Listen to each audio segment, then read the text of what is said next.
setiap remaja-remaja sekalian, setiap anggota GIC, bagaimana kabarnya pada hari ini? Saya berharap setiap kita punya tetap dalam kesehatan, lalu di dalam perlindungan Tuhan, dan kita tetap punya semangat untuk beribadah kepada Tuhan. Pada hari ini kita akan sama-sama memuji Tuhan, kita akan beribadah secara online. Dan saya harapkan setiap kita bisa sungguh-sungguh beribadah kepada Tuhan. Pakai waktu yang ada, kesempatan yang ada untuk memuliakan nama Tuhan, untuk mendengarkan firman Tuhan sebaik-baiknya.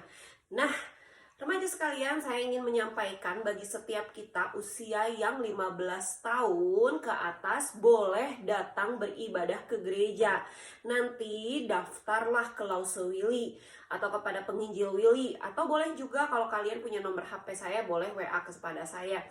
Nah, nanti kita akan beribadah di gereja, masih di dalam ibadah umum bersama untuk sementara, tapi nanti akhirnya kalau semua udah kembali normal, kita akan punya persekutuan ataupun ibadah secara komunal, yaitu komisi GIC atau komisi remaja. Tapi untuk sementara kalian boleh gabung di kita, yaitu di ibadah umum secara onsite, ya, khusus bagi usia yang 15 tahun ke atas. Karena saya tahu beberapa dari kalian ada yang sudah mulai masuk di usia 15 tahun, bahkan ada yang sudah 16 menuju 17. Jadi saya harapkan kalian jangan malas-malasan di rumah, tetapi ayo kita datang beribadah kepada Tuhan dengan melakukan protokol kesehatan yang sudah diaturkan oleh pemerintah. Jadi kalian harus daftar dulu, sebaiknya daftar dulu kepada Lause Willy atau kepada saya juga boleh, atau kepada Bu Osin juga boleh, sehingga nanti bisa didata di dalam absen sebelum kalian datang ke gereja. Baik, kita mari akan memulai ibadah GIC pada hari ini. Kita berdoa lebih dulu. Bapa di dalam surga, kami berdoa mengucap syukur untuk berkat Tuhan hari lepas hari. Tuhan tetap bersama dengan kami dan kami selalu mengucapkan syukur karena ini adalah anugerah kesempatan yang Tuhan beri kepada kami. Dan kami percaya ada campur tangan Tuhan di dalam kehidupan kami hari lepas hari. Maka pimpin dan berkati kami karena pada pagi hari ini kami akan sama-sama beribadah kepada Tuhan secara online di rumah kami masing-masing bersama remaja-remaja yang lainnya. Tuhan berkati kami agar kami bisa serius beribadah kepada Tuhan, memuji Tuhan, mendengar firman Tuhan, bahkan berdoa di dalam nama Tuhan. Dalam nama Tuhan Yesus kami berdoa, amin. Biarlah setiap kita percaya hanya kepada Tuhan dan kita mengakui bahwa hati kita, mulut kita, diri kita percaya kepadanya. Hatiku percaya. Nah remaja, saya mau kita waktu menyanyikan lagu ini, kita bisa menyanyikannya dengan semangat.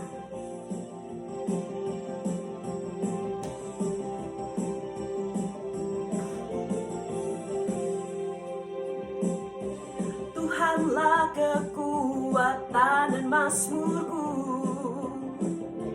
Dia gunung batu dan keselamatanku. Hanya padamu hatiku percaya, Kaulah menara dan kota perlindungan. Ku mau selalu bersyukur sebab cintamu padaku takkan pernah berubah. Hatiku percaya walau bumi bergoncang, gunung-gunung beranjak, namun kasih setiamu tak pergi dariku. Mari di rumah kita boleh sambil bertepuk tangan.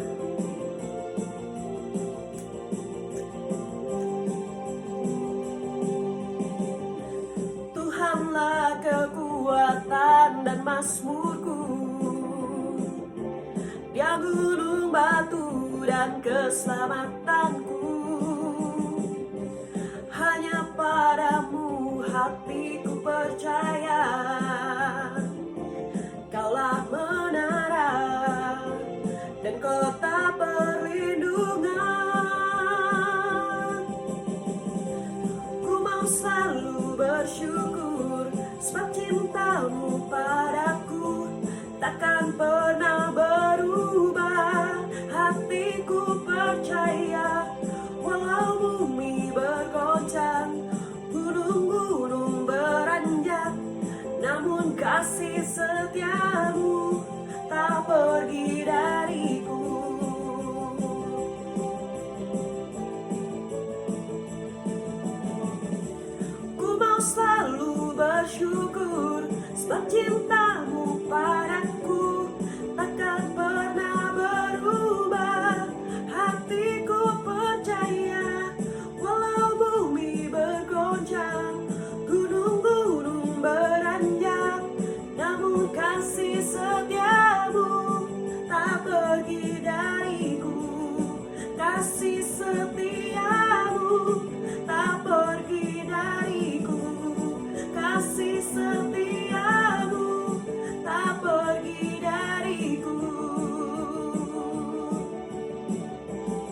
Haleluya.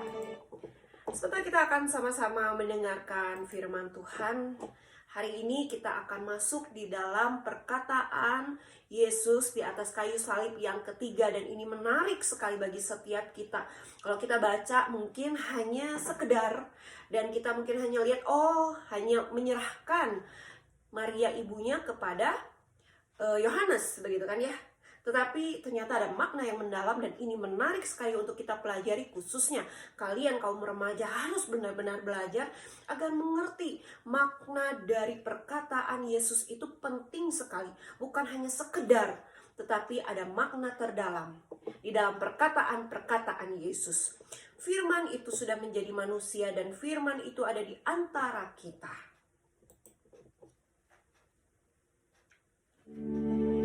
Mungkin bagi kita ini lagu baru, tapi kita mau sama-sama belajar ya.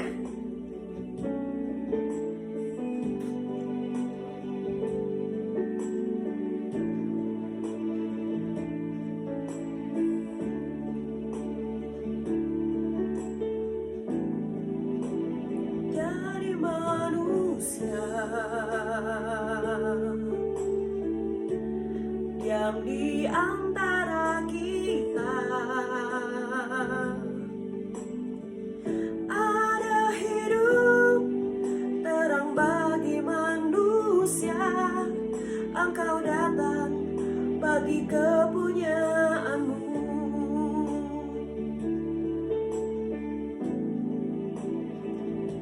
Yesus, Kaulah juru selamatku. Ku akui Kau Tuhan bagiku. Kau terang bagi saat gelapku. Kau pintu bagi setiap jalan. Firman jadi manusia, diam di antara kita. Ada hidup terang bagi manusia. Engkau datang bagi kepunyaanmu.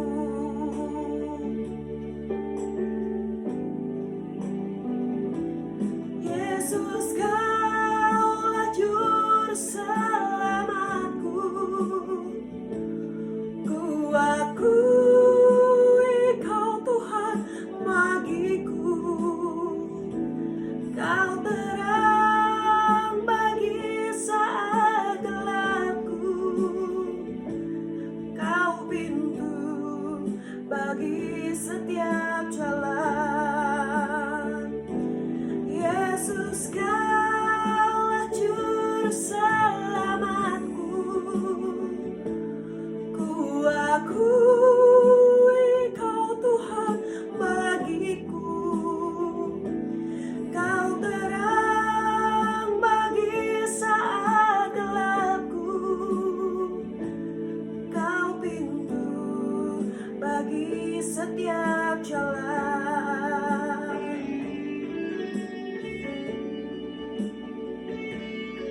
Firman itu telah menjadi manusia dan diam di antara kita, dan kita telah melihat kemuliaannya, yaitu kemuliaan yang diberikan kepadanya.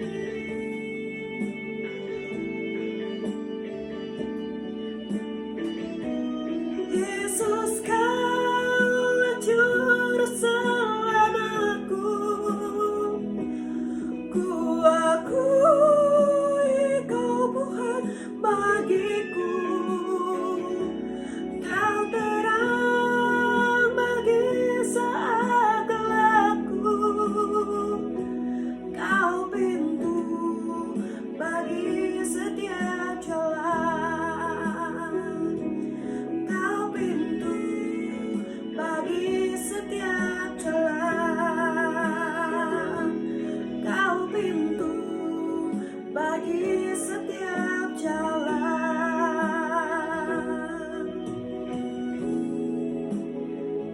Biarlah Tuhan selalu ada di dalam hati kita, di dalam pikiran kita, menjadi jalan di dalam hidup kita melangkah bersama dengan Dia.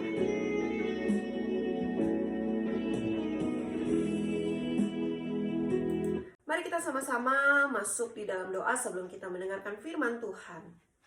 Tuhan, kami telah siap mendengarkan firman-Mu. Kiranya Tuhan berbicara kepada setiap kami dan kami rindu apa yang kami dengar, apa yang kami baca itu menjadi rema di dalam kehidupan kami. Ini doa kami, kerinduan kami. Dalam nama Tuhan Yesus kami berdoa, amin. Mari kita akan sama-sama membuka firman Tuhan. Hari ini firman Tuhan di dalam Yohanes 19 ayat 25 hingga ayat yang ke-27. Yohanes 19 ayat 25 hingga ayat yang ke-27. Saya akan bacakan bagi setiap kita sekalian. Saya rindu, sekalipun kalian ada di dalam rumah, kalian tetap membuka Alkitab. Jangan males-malesan ya. Kenapa? Karena waktu kita membaca Alkitab itu jauh lebih penting agar kita bisa lebih mengerti. Jadi bukan hanya mendengar, tetapi kita juga sama-sama membacanya. Mari kita sama-sama memperhatikan. Yohanes 19 ayat 25 hingga 27. Dan dekat salib Yesus berdiri ibunya dan saudara ibunya, Maria, istri Klopas, dan Maria Magdalena. Ketika Yesus melihat ibunya dan murid yang dikasihinya di sampingnya, berkatalah ia kepada ibunya, "Ibu, inilah anakmu." Kemudian katanya kepada murid-muridnya, "Inilah ibumu." Dan sejak saat itu murid itu menerima dia di dalam rumahnya. Nah, remaja sekalian yang dikasih oleh Tuhan, pernah nggak kita mendengar pesan penting yang disampaikan oleh seseorang yang mau meninggal nih, yang sebentar lagi akan meninggal, atau dalam kondisi yang sudah mulai kritis gitu ya, atau mungkin akong ama kita yang sudah tiada, begitu kan ya. Nah, sebelum mereka meninggal, mungkin mereka punya satu pesan atau beberapa pesan kepada kerabat dekat, kepada anak-anak, cucu, atau mungkin kepada teman-temannya, atau siapapun begitu ya, kepada saudaranya. Nah, kalian pernah nggak dengar gitu ya, pesan apa sih yang disampaikan? Nah, biasanya pesan terakhir dari orang yang akan meninggal nantinya tuh pasti dilakukan. Ya memang nggak semua sih ya dilakukan begitu kan, tetapi kebanyakan orang yang menerima pesan tersebut pasti akan melakukan pesan yang disampaikan oleh orang tersebut, orang yang akan meninggal itu. Kenapa? Karena ini disebut sebagai pesan terakhir dan ini penting untuk dikerjakan. Kenapa? Karena ya namanya juga pesan terakhir gitu kan ya, keinginan terakhir gitu kan. Kecuali memang pesan yang aneh-aneh atau pesan yang nggak masuk akal, atau mungkin yang memang benar-benar tidak bisa dilakukan oleh orang yang menerima pesan tersebut, maka orang tersebut akan dengan terpaksa tidak melakukan pesan itu. Nah, lalu bagaimana dengan ucapan Yesus di atas kayu salib yang ketiga? Pesan apa yang sebenarnya hendak disampaikan oleh Yesus kepada Yohanes? Kita akan fokus hari ini kepada Yohanes dan kepada Maria ibunya Yesus. Lalu apa respon yang diterima atau yang akan dilakukan oleh Yohanes dan juga ibunya Yesus, yaitu Ibu Maria, kepada pesan tersebut, begitu kan ya? Nah, remaja sekalian, kita harus tahu dulu siapa itu Maria ibu Yesus. Kita tentu tahu Maria itu ya ibunya Yesus yang melahirkan Tuhan Yesus. Tetapi bukan hanya sekedar itu kita tahu. Kita harus mengerti bahwa Maria itu adalah seorang yang mengharapkan kedatangan Mesias. Nah, Maria adalah salah satu atau seorang yang mengharapkan kedatangan Mesias di waktu mudanya. Kenapa? Tidak aneh, saudara ya. Jadi setiap umat Israel, bangsa Israel pada saat itu kan sedang dijajah oleh orang-orang Romawi, begitu kan, oleh bangsa lain, dan mereka merasa bahwa diri mereka adalah umat pilihan. Maka mereka menantikan Mesias. Mesias yang dinantikan itu adalah seorang raja yang akan membantu mereka lepas dari penjajahan. Jadi artinya orang Romawi nanti akan diusir oleh kekuatan raja ini, begitu kan, sehingga orang Israel tidak lagi menjadi orang-orang yang terjajah, tetapi mereka menjadi orang-orang yang merdeka, punya hak menjadi warga negara bangsa Israel. Begitu yang diharapkan. Sama dengan Maria, Maria juga mengharapkan seperti itu. Nah, ini waktu masa mudanya. Lalu pada masa mudanya dia adalah seorang perawan yang begitu terhormat dan takut akan Allah. Dia adalah seorang yang beriman. Dia adalah seorang yang selalu berdoa kepada Tuhan. Nah, saudara bisa lihat di mana? Di dalam firman Tuhan, waktu dia bertemu dengan malaikat Gabriel. Nah, saudara, apa yang dilakukan oleh Maria? Kita tentu tahu, bukan ya, bahwa Maria tidak menolak malaikat. Maria juga tidak berkata atau berkompromi tentang perintah dari Allah kepadanya untuk melahirkan seorang bayi Kristus, begitu ya, bayi Allah, anak Allah, begitu kan. Tidak kompromi, tidak protes, tidak mengeluh. Nah, kenapa? Nah, ini menandakan bahwa dia adalah seorang yang takut akan Allah. Dia belajar firman Tuhan baik-baik, dia belajar firman Tuhan sungguh-sungguh, dia sudah diajar dari masa kecilnya tentang siapa itu Allah yang disembah. Maka waktu malaikat Gabriel turun dan mengabarkan kabar baik, kabar sukacita itu bahkan menjadi satu tugas baru kepada Maria. Padahal waktu itu masih muda, masih seorang perawan, artinya belum menikah dengan siapapun. Mau menikah tapi belum, begitu kan, belum menikah gitu kan dengan Yusuf. Nah, tetapi Maria mau terima itu. Sekalipun dia tahu ada resiko dan tantangan yang besar di depan sana, tetapi dia mau terima. Nah, kita lihat ini adalah ciri khas orang yang memang takut akan Tuhan. Dan setelah itu apa yang dia lakukan? Dia selalu berdoa kepada Tuhan, meminta kekuatan dari Tuhan. Bukan agar tanggungan itu lepas dari dirinya, bukan saudara, tetapi agar dia bisa menanggungnya, bisa menjalaninya, bisa menghadapinya, bahkan tantangan hari lepas hari, saat perutnya semakin hari semakin besar, saat orang sekitar bertanya, kenapa kamu bisa hamil, kan kamu belum menikah dengan Yusuf itu, ya kan, banyak berbagai timbul pertanyaan, kontroversi, dianggapnya mungkin wanita murahan lah, dianggapnya sudah punya anak sebelum menikah, begitu kan ya, pokoknya negatif deh, dicapnya negatif. Tetapi Maria berjuang karena dia terus berdoa kepada Tuhan dan dia sanggup berjalan bersama Tuhan menghadapi proses tersebut hingga akhirnya Tuhan Yesus lahir. Nah, lalu selanjutnya dia adalah seorang yang tenang dan tidak banyak bicara. Tetapi dia bukan orang biasa. Hati-hati ya, kalau orang yang tenang, orang yang tidak banyak bicara, biasanya tuh ya, nah biasanya tuh kalau sekali marah dia bisa menggelegar gitu ya, kayak apa ya, gunung meletus begitu kan ya, karena kalau udah sekali marah, buang keluar semua gitu ya, unek-uneknya. Nah, itu kalau orang-orang biasa. Tetapi di sini maksudnya dia adalah orang yang tenang. Dia orang yang jarang bicara. Kalian bisa temukan di mana? Di dalam firman Tuhan, di bagian lainnya kalian bisa menemukan waktu Tuhan Yesus menyampaikan firman atau seringkali mengatakan kepada Maria, belum kayak contohnya mujizat air menjadi anggur di perkawinan Kana, bukan?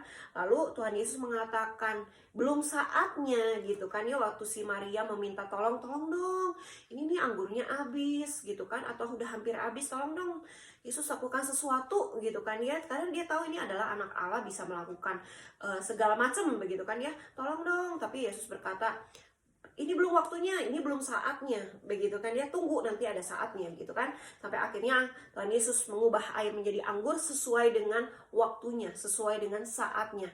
Nah, lalu Maria apakah protes? Enggak kan? Maria tutup mulut, dia diam, tidak mengatakan ataupun bahkan memarahi Yesus karena dianggap dia kan anaknya saya, kok kamu malah nggak nurut, kok kamu malah ngomong gitu. Begitu juga sama waktu Tuhan Yesus usia berapa tuh, 12 tahun gitu ya, di bait Allah. Apa yang terjadi? Tuhan Yesus nggak ikut pulang nih sama Maria dan Yusuf. Tetapi dia tetap stay di bait Allah, mendengarkan firman Tuhan, berdebat dengan para ahli Taurat, begitu kan ya. Sampai Maria yang tentunya ibunya sendiri pasti merasa sangat-sangat ketakutan, sedih, bingung, bimbang, kemana nih anak saya, sampai harus kembali lagi bersama keluarganya ke Yerusalem gitu ya, mencari siapa tuh namanya, Tuhan Yesus begitu kan ya. Nah, Sampai akhirnya waktu ketemu ditanya, kenapa kamu kok bisa pergi, maksudnya nggak pulang, terus kok nggak ngomong nih sama kami gitu ya. Itu kalau bahasa sehari-hari. Lalu Yesus berkata, kenapa kalian cari saya, ini kan rumah saya gitu ya, ini rumah bapak saya gitu kan. Nah lalu Maria marah gitu? Enggak ya, kayaknya sifatnya seperti ngebangkang gitu ya, ngebantah omongan orang tuanya.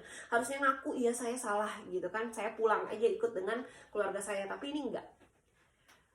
Nah remaja sekalian, kita lihat bagaimana Maria adalah seorang ibu yang begitu bijaksana. Dia tidak sembarangan bicara, dia pikir dulu tapi dia tidak pendam di dalam hati. Artinya gini, saya jadi dendam nih sama anak ini, saya jadi marah nih sama anak ini, nanti di rumah abis deh sama saya, pokoknya dimarahin abis-abisan, dipecut atau bagaimana. Tidak ya. Jadi dia simpan, walaupun dia belum mengerti apa perkataan dari Tuhan Yesus itu, dia simpan di dalam hatinya. Dia tidak boleh bicara sembarangan, dia tidak boleh asal berbicara, karena dia pikir ini adalah Tuhan. Ini bukan manusia sembarangan lah istilahnya gitu ya. Nah jadi dia tidak gampang berbicara hal-hal negatif, atau misalnya sembarangan bicara, sembarangan marah, enggak ya, tapi dia bijaksana dalam menjaga kata-katanya dan menjaga pikirannya. Lalu dia adalah orang yang diberkati lebih daripada orang lain, daripada wanita lain, karena rahimnya dipinjam oleh Allah untuk melahirkan Tuhan Yesus ya. Lalu dia adalah seorang ibu dari seorang anak yang menyerahkan dirinya kepada salib. Untuk disalib maksudnya begitu ya. Untuk apa? Menebus setiap umat Allah dari hukuman maut akibat dosa yang dilakukan. Nah, saudara yang dikasih Tuhan, itulah Maria. Dia adalah seorang wanita yang sebenarnya sebelum Yesus nanti berbicara tentang perkataan yang ketiga ini, dia masih bingung, dia masih belum mengerti apa nubuatan Simeon, lalu apa perkataan-perkataan dari Yesus selama masa hidupnya Tuhan Yesus, begitu kan ya. Dia belum mengerti perkataan-perkataan rohani tersebut. Sekalipun memang dia adalah seorang yang bijaksana, dia yang takut akan Tuhan, tetapi mereka ataupun dia masih pemikirannya orang Israel yang belum mengerti apa sih itu Mesias yang sesungguhnya gitu loh. Nah, lalu kita lihat siapa Yohanes setelah ini ya. Jadi setelah Maria kita mau lihat siapa Yohanes. Nah di firman Tuhan di Yohanes 19 ini ayat 27 nggak terlalu kelihatan ya, karena nggak ada nama Yohanesnya di sini gitu kan ya. Kemudian katanya kepada murid-muridnya berarti nggak cuma satu ya. Inilah ibumu, dan sejak saat itu murid itu menerima dia di dalam rumahnya. Tapi di sini ada kata yang unik nih, dan sejak saat itu murid itu. Jadi artinya ditujukan untuk satu orang. Nah ayat 26 juga, ketika Yesus melihat ibunya dan murid yang dikasihinya di sampingnya. Nah, berarti ditujukan hanya kepada satu orang, ya. Nah, ini ditujukan kepada siapa? Kepada Yohanes, salah satu murid yang dikasihi oleh Yesus. Nah, siapa ini Yohanes? Kita harus tahu dulu kenapa sih kok Yohanes ya yang dipilih untuk menjadi orang yang menjaga Maria nantinya. Oh ya, pada saat itu Maria itu sudah lanjut usia, saudara ya. Jadi bukan lagi anak-anak muda begitu ya, bukan lagi masih kuat strong, tidak ya, tetapi dia adalah ibu-ibu tua begitu ya. Di sini tidak dicatat di mana Yusuf ya. Ada tradisi yang mengatakan Yusuf sudah meninggal lebih dulu begitu kan. Jadi tinggal sisanya Maria bersama keluarganya atau adik-adiknya Tuhan Yesus itu gitu kan. Nah, kita lihat ya, masuk di Yohanes. Yohanes itu adalah salah satu murid Yesus yang masih muda. Murid satu-satunya yang berdiri di salib Yesus atau di samping salib Yesus itu. Nah, itulah Yohanes. Yohanes juga adalah seorang yang muda yang pergi dengan segera, bukan kabur. Waktu Tuhan Yesus mau disalib, dia nggak kabur, tapi dia pergi memberitahukan kepada murid yang lainnya bahwa Tuhan Yesus akan dihukum mati, akan disalib. Lalu dia memberitahukan kepada kerabat-kerabat terdekat bahwa Tuhan Yesus akan disalib, akan dihukum mati, begitu kan ya. Jadi dia mengumpulkan massa untuk datang melihat dan mensupport Yesus gitu ya. Nah, tetapi apa daya, hanya murid-murid yang datang itu hanya ya Yohanes begitu kan ya, yang datang, yang berada di samping salib Yesus, yang bersama-sama dengan Maria. dan bersama dengan Ibu Klopas, bahkan dengan Maria Magdalena, begitu ya. Nah, kita lihat ini adalah Yohanes, maka Tuhan memilih Yohanes untuk menjaga mamanya ini, gitu kan. Nah, sekarang kita mau lihat, nanti kita akan lebih dalam lagi nih cerita tentang Yohanesnya. Nah, kita akan lihat dulu makna dari perkataan ketiga Yesus saat disalib. Nah, remaja sekalian, yang pertama, Yesus berkata kepada ibunya. Kalau dari firman Tuhan ini berkata, wanita. Nah, ini saya terjemahkan dalam bahasa Yunani ya, tetapi saya sudah Indonesiakan maksudnya. Nah, dalam terjemahan bahasa Yunani itu bahasa aslinya mengatakan, wanita, inilah anakmu.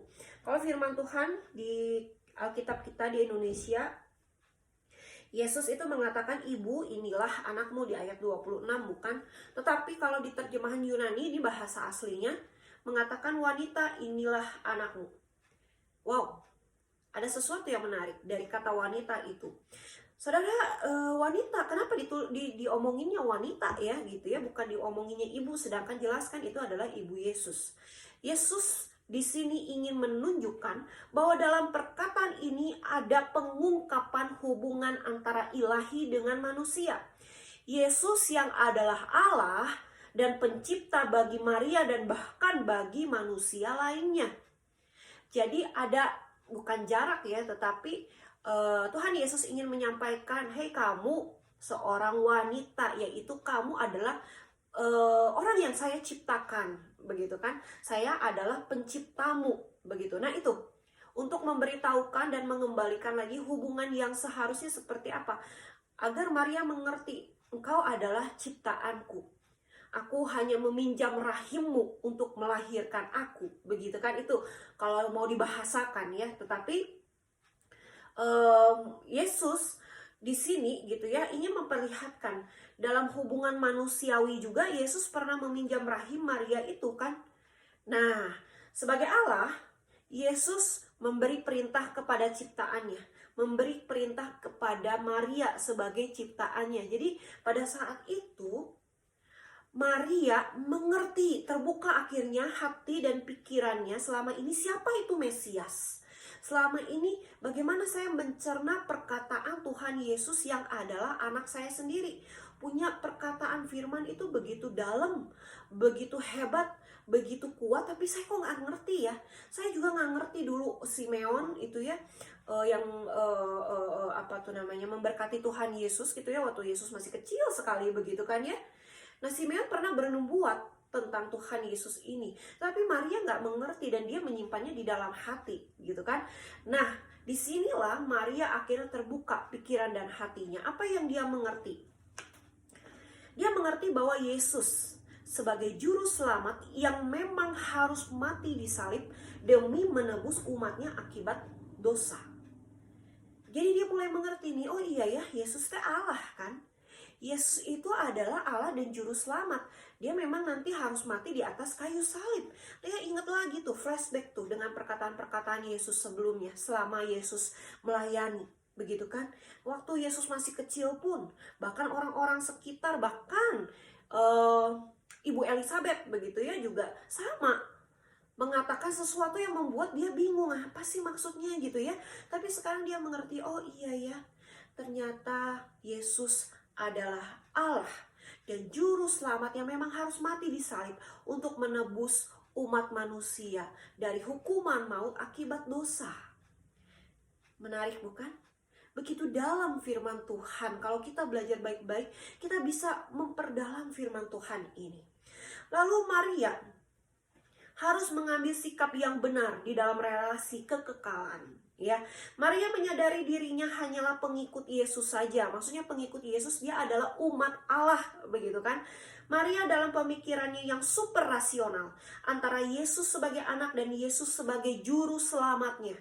Dia harus pikir baik-baik. Ini adalah Allah saya, ini adalah juru selamat saya, dan dia juga adalah anak saya secara manusia. Nah, saat melihat Yesus disalib, Maria tetap diam, bukan ya kalau kita lihat. Nah, dia nggak protes. Yesus turun aja tuh dari salib. Kan banyak orang berkata Yesus turun dari salib. Tuh, dia nggak bisa turun, akhirnya dia minta tolong ke Nabi Elia, begitu ya. Mereka ngehnya kayak gitu. Tetapi, apakah Maria berpikir sama seperti para penonton di sekitar salib? Tidak, saudara. Maria dengan sungguh-sungguh mengerti dan menyadari. Dia diam, dia tutup mulut. Dia punya hati yang bijaksana untuk tidak berkata-kata sedikit pun untuk menolak permintaan Yesus, untuk untuk menjadi provokator di tengah kondisi tersebut. Begitu kan, dia bisa aja protes tuh ya ke para pengawal Romawi, kepada ahli Taurat, kepada orang-orang di sekitar, diprotes gitu. Ini Tuhan Yesus tuh, saya tahu banget dia anak yang baik, bla bla bla bla sebagainya. Tidak, saudara. Dia tutup mulut. Kenapa dia tutup mulut? Karena dia ingin melihat, atau dia berusaha menyadari bahwa Yesus harus menanggung segala dosa dan manusia tidak punya bagian di dalam mengerjakan keselamatan itu. Artinya begini, Maria kalaupun protes minta Tuhan Yesus turun, Maria tidak punya hak, tidak punya andil sedikit pun untuk menyelamatkan umat manusia. Karena keselamatan itu bukan datang dari dirinya, tetapi keselamatan itu datang dari Tuhan Yesus yang sebagai Allah dan Juru Selamat. Maka Maria diam. Maria punya hati yang bijaksana dan mengerti firman Tuhan. Hati pikiran dibukakan oleh Tuhan, sehingga dia mengerti, oh iya, saya nggak boleh protes, sekalipun hati saya begitu sakit tersayat karena ini loh anak yang dilahirkan dari kandungan sendiri, begitu kan ya. Dia harus lihat bahwa anaknya dicambuk, dicaci maki segala macam, padahal Maria tahu sekali Tuhan Yesus tidak pernah melakukan kesalahan sedikit pun, bukan?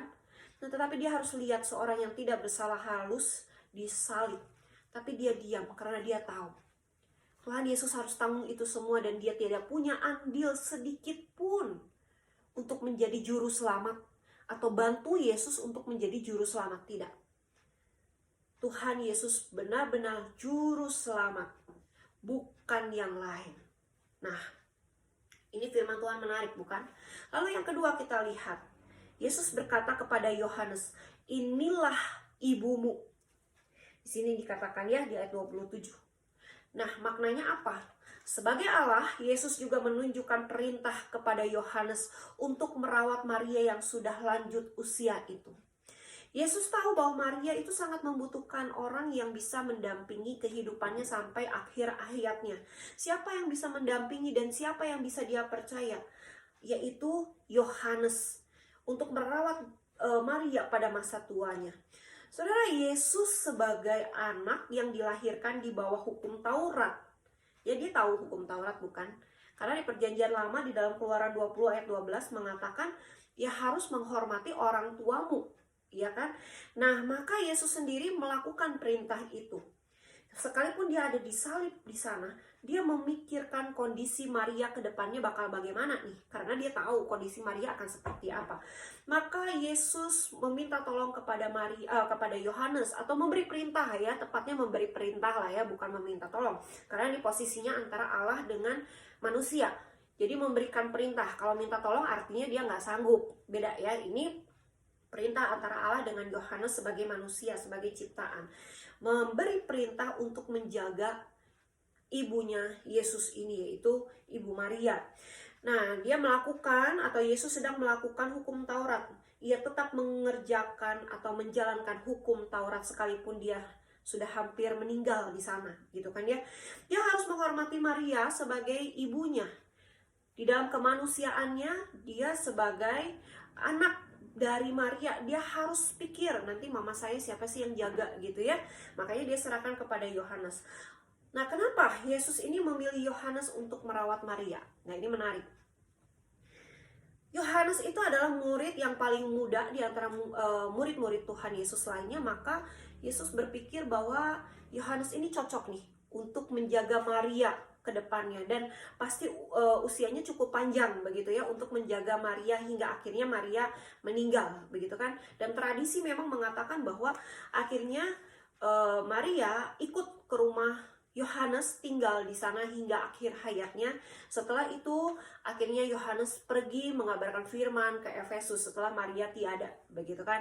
Nah, ini menurut tradisi ya. Nah, lalu kita lihat lagi. Yohanes memiliki kekayaan yang lebih daripada para murid lainnya, sehingga dia memiliki kesanggupan untuk menjaga Maria, layak untuk menjaga Maria. Tetapi di sini hati-hati, bukan Tuhan Yesus mau cari orang kaya gitu ya. Maria ini kan ibu saya nih, udah urus saya harus kasih yang terbaik nih, mumpung saya jadi Allah kan saya bisa pilih orang sembarangan, yang penting orang kaya aja gitu ya. Enggak seperti itu. Tetapi Tuhan Yesus melihat karena Yohanes ini sanggup untuk membiayai hidupnya Maria hingga akhir hayat dibandingkan dengan murid yang lainnya. Karena murid yang lainnya nanti mereka akan segera tersebar mengabarkan firman Tuhan ke berbagai tempat, dan kondisi mereka tidak memungkinkan, ekonomi mereka tidak memungkinkan untuk mengurus Maria hingga akhir hayat. Karena kalau kalian tahu, apalagi kalian yang punya akong ama gitu ya, sudah lanjut usia, itu nggak gampang untuk ngurusin orang tua. Butuh kesabaran, butuh biaya yang besar ya. Apalagi mereka kalau sudah mulai pakai pampersnya orang dewasa, begitu kan ya, suka ada ya dijual di Asia atau di Jogja kan. Ada tuh ya, pampers untuk orang dewasa. Harganya nggak murah, mahal. Dulu saya punya mertua tuh ya, karena kondisinya sudah tidak bisa jalan, akhirnya dia kan berbaring. Lalu dia susah nih mau ke toilet tuh susah, akhirnya dia harus pakai pampers. Setiap bulan habis pampers itu cukup banyak gitu ya, berpek-pek begitu kan ya habisnya, dan biayanya cukup besar. Akhirnya suami saya patungan gitu ya dengan kakak-kakaknya untuk membeli pampers gitu ya. Jadi misalnya minggu ini siapa, minggu depan siapa gitu ya, seterusnya gitu, sampai akhirnya mertua saya sudah tiada gitu kan. Dan itu biayanya mahal, bukan cuma pampers tapi makanannya juga harus khusus begitu ya, nggak bisa sembarang makan gitu ya. Kalau kita mah orang anak-anak muda mah udah aja jajan juga kenyang, yang penting kenyang gitu kan ya. Kalau orang tua nggak bisa, orang yang sudah lanjut usia ya nggak bisa sembarangan makan, pasti beli. Apalagi kalau yang sudah susah makan tuh ya, makan bubur juga susah, dikasih susu yang gimana, susu yang khusus untuk lanjut usia, mahal juga harganya. Coba kamu tanya-tanya di, kalau kamu lagi pergi ke toko ke Asia atau ke Jogja tuh ya, tanya-tanya kalau susu untuk orang tua berapa sih, mahal harganya gitu. Yang lansia, khusus lansia tuh ada, vitaminnya juga mahal gitu ya. Nah memang sih dulu belum ada yang kayak gitu, pampersnya belum ada gitu kan ya, susu juga nggak ada gitu ya. Makanan juga ya bukan makanan kalengan atau makan yang gimana ya, enggak ya, tetapi apa ya, makanan yang alami, yang tradisional, tapi tentu yang berkualitas gitu kan ya. Intinya untuk mengurus orang tua atau lansia tidak mudah memang gitu ya, dan biayanya cukup besar, belum kalau sakit harus bawa ke dokter segala macam. Nah maka Tuhan Yesus pikirkan itu semua, dan akhirnya Yesus memilih Yohanes untuk menjadi orang yang menjaga Maria. Nah lalu Yohanes ini juga dianggap sebagai murid yang paling bertanggung jawab. Nah dia mau, Yohanes ini seorang yang memang apa ya namanya ya, orang yang ya contohnya seperti tadi gitu ya. Kalau para murid Yesus itu pergi meninggalkan Tuhan Yesus, takut tuh ya, takut ditangkap, takut dihakimi, takut diadili, takut disalib bersama dengan Yesus. Nah tetapi Yohanes tidak takut, dia ikut terus pergi bersama dengan para ibu-ibu yang lainnya, mendampingi para ibu-ibu yang lainnya hingga naik ke Bukit Golgota. Jangan pikir Bukit Golgota tuh pendek posisinya gitu ya, datar, tidak, tapi itu tinggi. Nah apalagi seperti Maria ibu Yesus yang sudah lansia, bahkan ibu-ibu yang lainnya, dia harus memapah, dia harus pegang tuh ibu Yesus bisa sampai di atas untuk melihat anaknya sendiri disalib. Nah siapa yang memapahnya? Siapa? Ya tentu Yohanes ini, seorang yang muda, seorang yang kuat. Nah dia punya tugas-tugas yang Tuhan berikan kepadanya selama ini juga dia kerjakan dengan baik, dia kerjakan dengan sungguh-sungguh. Nah itulah akhirnya Yesus memilih Yohanes dibandingkan murid-murid yang lainnya. Nah lalu selanjutnya Yohanes juga menyadari akan cinta Kristus kepadanya lebih dalam daripada rasul lainnya. Maksudnya gini, kan firman Tuhan mengatakan gitu ya, kalau di ayat 26 tuh ya, dan murid yang dikasihinya di sampingnya.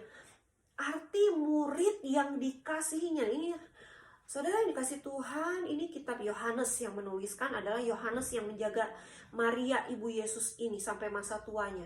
Nah ini kita harus menyadari benar-benar ya, waktu dia mengatakan murid yang dikasihinya bukan berarti dia sombong, Bukan berarti ini loh, saya melebihi murid-murid yang lainnya, saya dikasihi oleh Allah begitu besar, dikasih oleh Tuhan Yesus dibandingkan murid yang lainnya. Bukan itu maksudnya. Kalau begitu nanti dianggapnya Tuhan Yesus pilih kasih dong. Bukan. Tapi maksudnya di sini adalah Yohanes mengerti sekali kasih yang Yesus berikan kepada dirinya, bahkan kepada para murid lainnya, bahkan kepada umat Allah. Nah, maksudnya Yohanes memiliki kesadaran lebih daripada murid lainnya tentang kasih Kristus.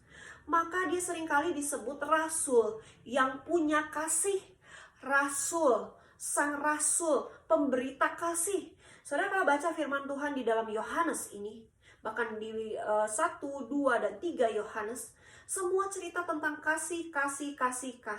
Artinya apa? Dia mendalami, dia menyelami kasih yang begitu dalam di dalam Yesus dibandingkan para murid lainnya.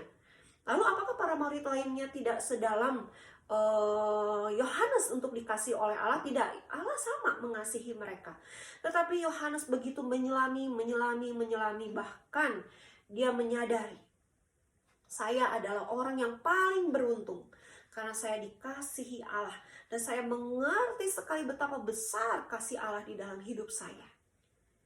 Balik ya, tadi ya saya ulangi. Kasih di sini sebagai orang yang dikasihi di sini atau murid yang dikasihinya, dikasih oleh Allah, bukan berarti dia lebih dikasihi dibandingkan murid lainnya, bukan. Tetapi maksudnya di sini adalah dia mengerti, si Yohanes menempatkan diri, mengerti bagaimana dia dikasihi oleh Allah sedemikian rupa melebihi para muridnya, mengerti tentang kasih Allah. Begitu maksudnya. Jadi dia mengerti lebih dalam tentang kasih Allah dibanding para muridnya yang lain mengerti tentang kasih Allah. Padahal kasih Allah yang Allah berikan, Yesus berikan itu sama, tidak dibedakan, sama. Tetapi Yohanes menyelami, meresapi, mengevaluasi, merenungkan baik-baik, maka dia mengerti bagaimana besarnya kasih Allah terhadap hidupnya.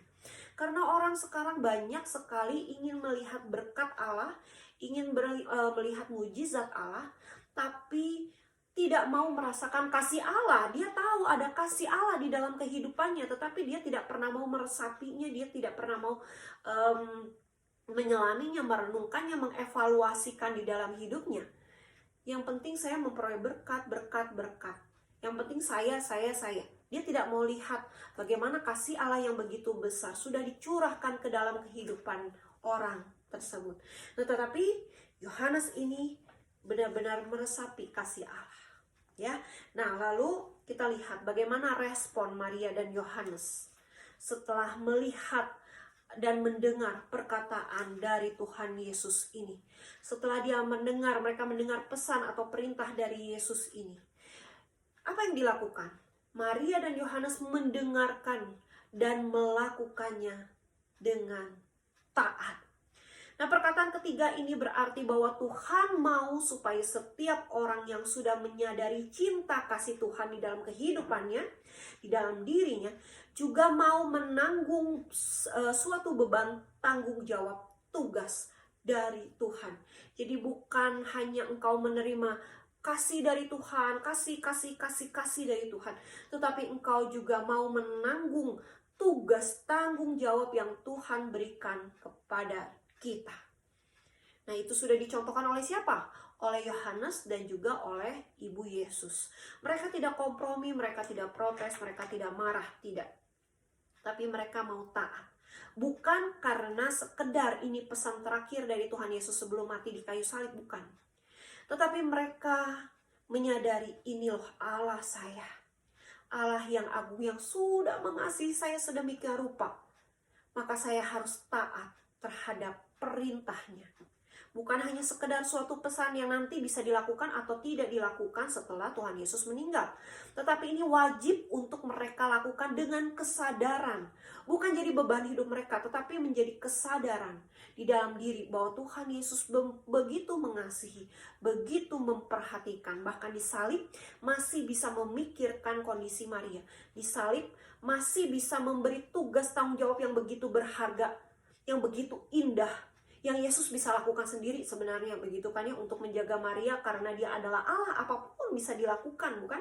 Tetapi Yohanes menyadari ini tugas tanggung jawab yang menarik nih, bukan suatu beban berat nih, tetapi ini ada tugas tanggung jawab yang dipercayakan kepada saya yang harus saya lakukan.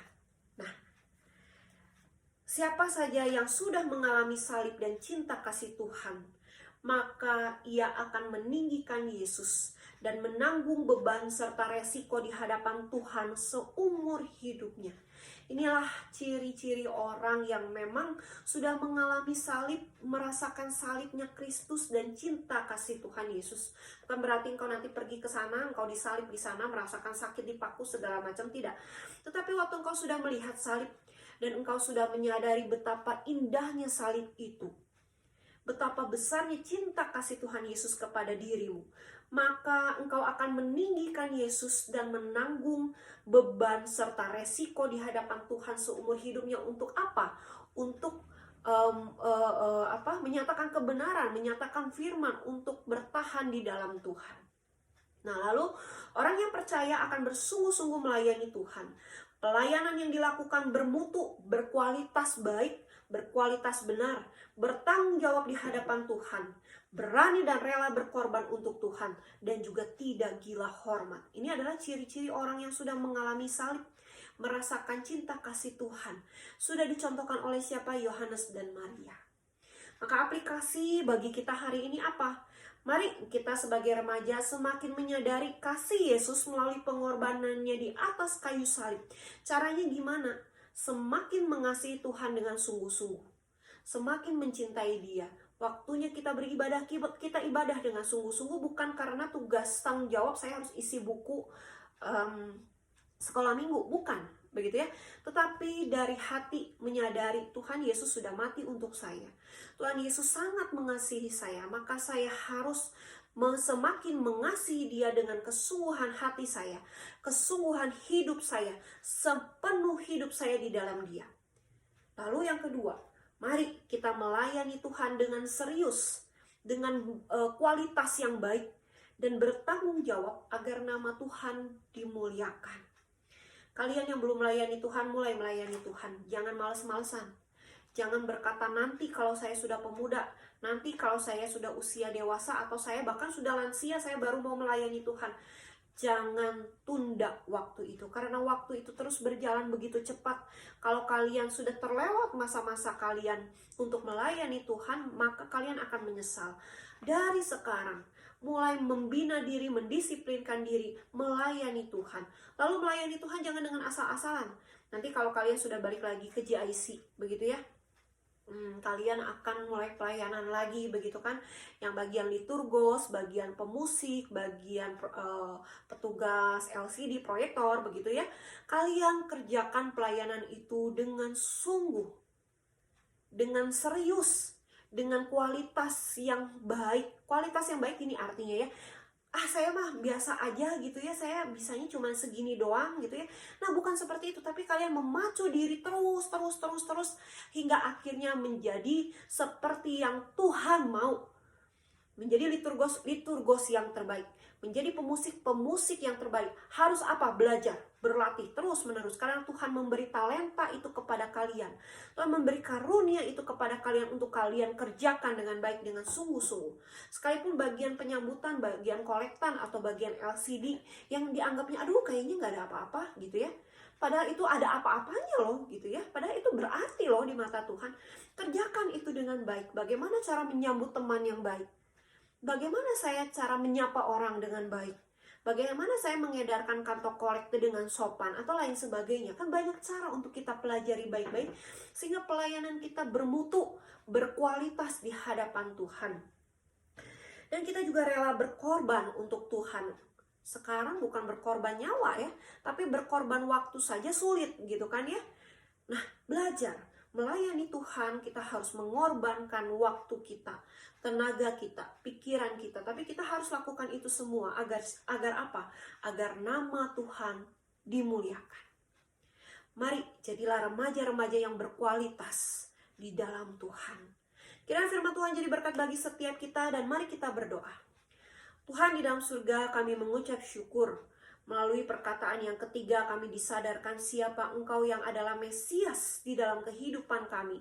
Maka kami seharusnya semakin hidup di dalam Tuhan, semakin mengasihi Tuhan lebih lagi. Ajar kami untuk sungguh-sungguh mengasihi Engkau lebih lagi. Ajar kami untuk berkomitmen untuk mau melayani Tuhan mulai saat ini sampai nanti. Dan kami juga berdoa, biarlah pelayanan kami menjadi pelayanan yang berkualitas di dalam kehidupan kami di hadapan-Mu.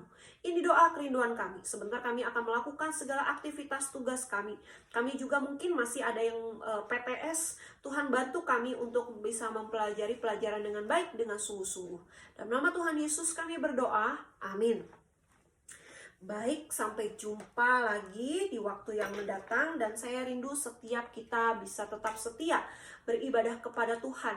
Sungguh-sungguh datang kepada Tuhan, tidak dengan bermalas-malasan, tidak dengan bermain-main, karena kalian yakin kalian adalah remaja-remaja yang dewasa, remaja-remaja yang mengasihi Tuhan, dan remaja-remaja yang berkualitas. Saya rindu pada kesempatan ini, setiap kalian bisa sungguh-sungguh di dalam Tuhan. Pakai masa remaja kalian dengan baik di dalam Tuhan. Kiranya Tuhan memberkati kita semua.